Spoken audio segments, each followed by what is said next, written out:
पहले एक एग्ज़ाम्पल से शुरुआत करते हैं। मान लीजिए कि कोई एक एग्ज़ाम है जिसमें कि 4 दोस्त उस एग्ज़ाम में बैठते हैं और चारों लोग बहुत ज़्यादा मेहनत भी करते हैं, बहुत पढ़ाई करते हैं इसके लिए। और जब रिज़ल्ट आता है तो पता चलता है कि चारों ही स्टूडेंट्स उस एग्ज़ाम में फ़ेल हो गए हैं, उसमें पास नहीं हो पाए हैं। और जबकि उनके कॉम्पिटिटर पड़ोस में रहने वाले लड़के ने बहुत अच्छे मार्क्स स्कोर किए हुए हैं। तो उनमें से चारों लोगों का इस रिज़ल्ट के प्रति रिस्पॉन्स बड़ा अलग रहता है। एक लड़का तो डिप्रेशन में चला जाता है, वो अपने रूम से निकलता ही नहीं 3 महीने, फिर उसको ले जाना पड़ता है डॉक्टर के पास इलाज के लिए।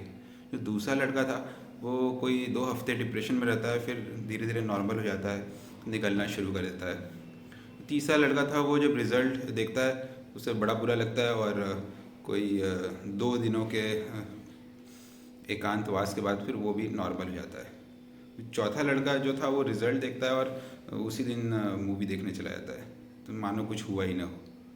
तो हमारे जो रिस्पॉन्सेज हैं किसी घटना के प्रति वो इतने अलग अलग होते हैं, मानो घटना वो रिस्पॉन्स नहीं क्रिएट कर रही है।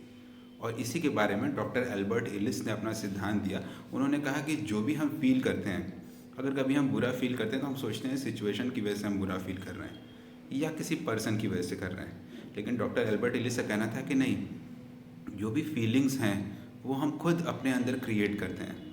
चाहे वो हर्ट की फीलिंग हो, चाहे एंगर की फीलिंग हो, वो किसी के वजह से नहीं होती, किसी सिचुएशन की वजह से नहीं होती, बल्कि हम अपने अंदर वो रिस्पॉन्स क्रिएट करते हैं। और यही वजह है कि अलग अलग लोगों के रिस्पॉन्स अलग अलग होते हैं और ये रिस्पॉन्स डिपेंड करते हैं बिलीफ सिस्टम पे। तो इसे ABC मॉडल बोला जाता है, रेशनल इमोटिव बिहेवियर थेरेपी के इस कंसेप्ट में, जो कि डॉक्टर एल्बर्ट इलिस ने दिया था। उनका कहना था कि एन इवेंट है, घटना है, जैसे कि रिज़ल्ट आया जिसमें कि फ़ेल हो गए, और सी जो है वो कंसिक्वेंस है कि बुरा लगा। तो रिज़ल्ट आया इसकी वजह से बुरा लगा ऐसा हम मानते हैं, लेकिन उनका ये कहना था कि नहीं, ए और सी के बीच में एक बी है और वो है बिलीफ सिस्टम। तो हमारा बिलीफ सिस्टम कैसा है, कितना रेशनल है और कितना इरेशनल है, इस पर डिपेंड करेगा कि हम कैसा महसूस करते हैं। अगर कोई स्टूडेंट ये सोचता हो कि रिज़ल्ट में उसे 200% पास होना ही है, तो उसका हर्ट ज़्यादा होगा। बहुत सारे स्टूडेंट्स डिप्रेशन में चले जाते हैं, बहुत सारे स्टूडेंट्स सुसाइड भी कर लेते हैं, क्योंकि उनका अपना इरेशनल बिलीफ सिस्टम है।